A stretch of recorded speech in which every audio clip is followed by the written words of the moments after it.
difficulty, the one word that's always there whenever Dark Souls is mentioned. But what exactly makes Dark Souls Dark Souls? I mean, there's plenty of hard games out there. The difficulty in Dark Souls actually has a purpose. Well, most of the time. My first experience with the Souls series was when I saw Dark Souls remastered for the Switch on the shelf at EV Games. Hey, I heard this game was hard, let's give it a go. Is what I said. Probably. And oh boy, I did not know what I just threw myself into.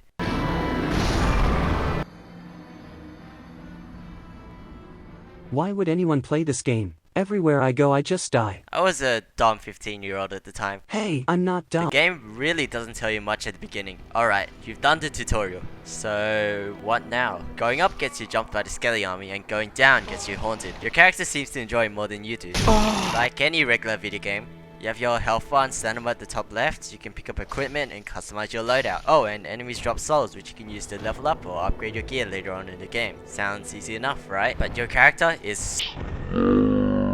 Dodging is slow, attacking is slow. Your character enjoys a sweet time drinking while there's a horde of enemies coming at you. All thanks to the stamina bar. Everything your character does uses stamina, and you have to wait for the bar to regenerate before you can do anything else. Meaning you can't just run at a boss and spam attacks.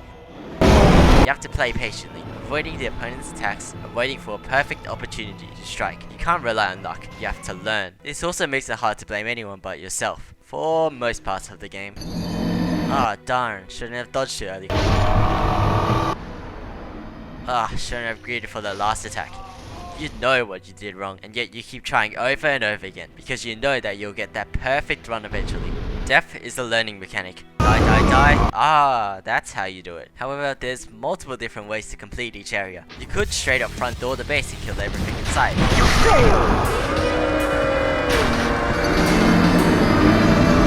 Or you could sneak around, pick up extra loot, and reach the same destination in the end. That's what makes Dark Souls challenging, but also fun. The map is non-linear, so there's no set way to go. You can always explore different ways to beat the game. So you're dead again, but you can't just let some random skeleton come over, stab you, and get away with it. It's your own spite that fuels you through the entire level. Giving up? No! Most gamers aren't accustomed to such a high degree of difficulty, and I guarantee that some will give up, only after a couple of tries. I mean, who likes torturing themselves in a video game?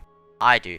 And so do many others, because it's such a different and unique and challenging experience that you want to prove that you can beat it. You actually have to earn all your victories. Nothing feels better than running and fighting for a long time and spotting the warm light of a bonfire, until you experience the feeling of overcoming a tough boss fight. The bosses in Dark Souls are difficult, not because they're actually hard, but because they're absolute bullshit. Okay, some of them are actually fair and enjoyable, but running a mile just to get jumped by the gang squad in some tiny jail cell isn't what I'd call fun. Ignoring all the copy paste, you have genuinely good bosses which give you a challenge whilst not giving you a daily dose of brain damage. Take Ornstein and Smo, or Pikachu and Snorlax. It's two bosses in one, which normally feels unfair, but this one is actually fair and balanced. Smo is big and slow, but any of his smashes will devastate your health bar if you mess up, while Ornstein is smaller, his faster aggressive attacks will keep you on your toes. They usually don't attack you at the same time, and the different speeds provide you several chances to land a few hits. You can use the pillars around the arena to separate the two should they get too close together. However, they'll really punish you if you mistime a dodge or greed for that one extra hit. Once you beat them though, oh wait a sec, let me beat the second phase first. It feels so rewarding. No other game gives you this feeling. You feel like you just overcame one of the biggest challenges of your life.